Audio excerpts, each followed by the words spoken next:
Starting a business has been a great idea for myself and obviously for you, everybody watching. If you can eventually find the way to make your own money and not be reliant on a daddy corporation, that's probably going to bode you well for centuries. Until we're colonizing the moon and colonizing Mars, right? That'll be like the new America one day. We're gonna get it's nice to here. It's nice to know that if something started to fall apart in my reality, I have the skills and the building blocks to rebuild it on my own. Like, I'm a carpenter, I'm a mason of my own world. Like, you can build a new business if you already have been through the process of building one once or twice or 3 times. You're going to get better at it because you're going to refine your process along the way. Like, you need to start becoming like a stone mason of the architecture of the way that you earn currency. Because if you don't go through that process, and by the way, the tower's gonna fall. Like, you're gonna have shit not always work for you, but the ceiling is infinite once you figured it out. Whilst your job, there's only so many promotions you can get, hours you can work, and raises you can be offered. Even in the system that we promote as the best system, which is go to college, pay all that fucking money to get a degree, which gives you the opportunity to allegedly make more money than other people, that's horse shit. Because I know 16-year-olds that do e-commerce making millions of dollars while their dads are doctors making maybe $200K a year if they're lucky. These kids are making $200K every 3 months selling fucking shoes they bought in China, and just reselling it through Facebook ads. It's like, this is what people need to learn, that these are possibilities. And if you're just talking shit about Mark Zuckerberg or Elon or any of these creatives, and you're disregarding what they accomplished, then that's lack, and you're probably never going to be able to experience what they have experienced ever at any capacity, because you're looking down at something that's been able to accomplish something you haven't even gotten close to. So for me, like, I find people like Steve Jobs or Kanye or any of these marketing geniuses, I don't need to like them. It's not about liking them. I don't even know them, but they've accomplished amazing things. And that has inspired me to, look at life in a different way. That, yes, there's a lot of risks by being sovereign, but then I don't wear a leash around my neck. So yeah, the dog can't run away when it's on the leash and get hit by a car. But like, do you want to live that so-called safe reality with a very low ceiling that's controlled by a shit economy? Or do you want to open yourself up to an infinite economy with no ceiling and infinite potential? That's your opportunity by getting into business, especially online.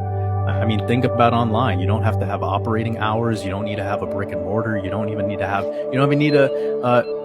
hire anyone. You could outsource work of skills that you don't have. I don't know how to edit videos, but I can go on Fiverr and I could send my video to somebody somewhere and they could just edit it for me for a pretty reasonable price. And I'm doing the real economy now. I'm paying a person. I'm not paying a corporation, So people got to learn this stuff, man. Like, you don't even need to be good at anything in this world. And you could still figure out a way out.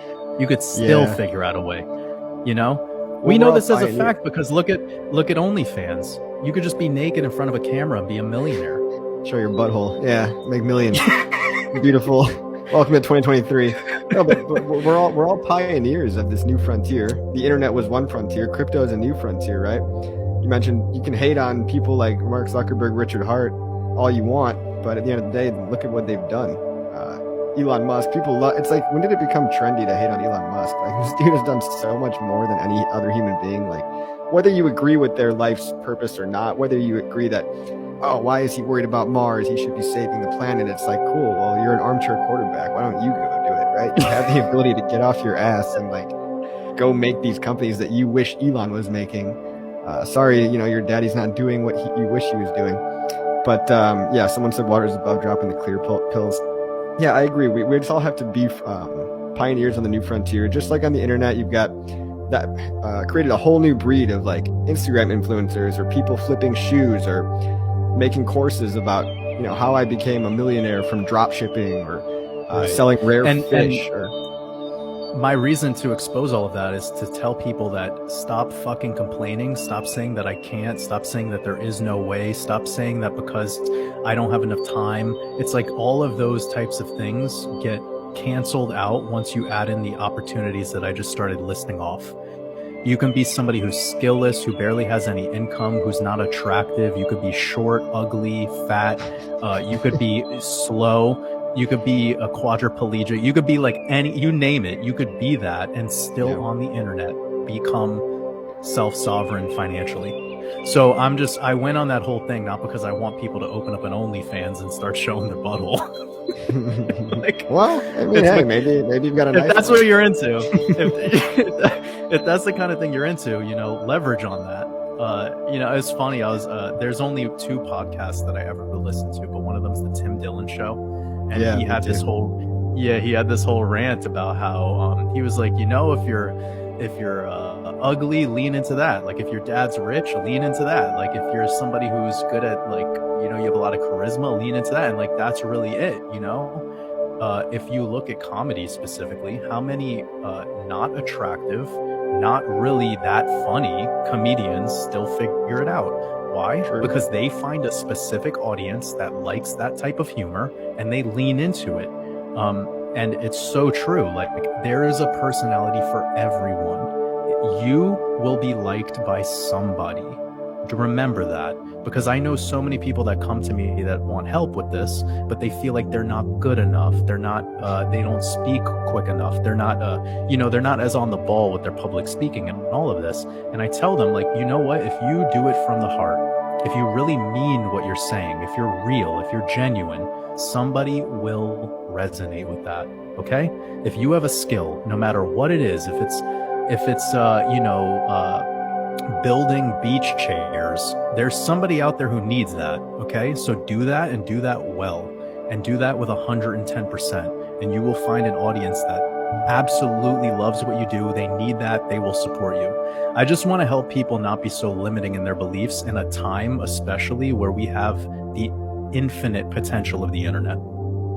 Yeah, there's so many people nowadays. I mean, you can make like courses about how to make courses, right? Like the internet has bred people that do like white label, done for you social media marketing agencies, and they don't actually have a social media marketing agency. They teach other people how to do it. We're gonna probably get there in crypto one day too. Like we're gonna eventually be like those people teaching other people how to make crypto YouTube channels and scale them and be successful. But we're so early right now that that's not really happening yet. But anyway, that's just a random thought. Shout out to Ricardug Hex.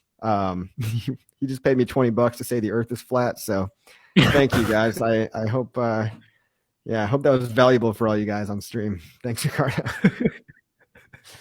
But yeah, guys, it's going to be a crazy future we're living in. Right now, you can pave out your own path in this crypto game. So not a whole lot of, it's just blue skies. There's not a whole lot of stuff that's been laid out. So we're all learning together, right? Even the whole thing with Hex or trying to get it be declared not a security, like no one's done this before. When you try to pay your taxes in crypto, nobody knows quite how to pay your taxes for all these complicated crypto transactions. So CPAs have a whole new opportunity out there. You can be a crypto specialized CPA. The list goes on and on, Yeah, I think that's like a great conversation to have for people at this time, because there's so much to do in the meantime between the chart staring. And so many people, when they get into crypto or trading or whatever it is that's based in this crypto blockchain ecosystem, they waste a lot of energy on bull runs and bear markets when they're just every day is, passing by like sand through their fingers on something that they're actually passionate about and that they can create. So I think it's important. Like one thing I'll say, some words of wisdom, is pick 2 priority tasks a day. One of them should be busy work that's based in study, research, development. And then the other one should be creative work. And that right there, just 2 tasks a day, creative work, and then some sort of busy work focused on research, development, study. That's going to change the game. And if you are disciplined in that, you could build a business around that. And then, sky's the limit. As just one add-on to that too, try to have a physical hobby as well. A quick workout, quick run. It can be 20 minutes a day, but getting your body, your meat sack engaged. doing what it was supposed to do, like primitively programmed to do, that's going to help the other two things. That's going to help your creative and your learning, right? And your creative will eventually become your money making, right? All you need is a camera and a nice little microphone here, like I've got.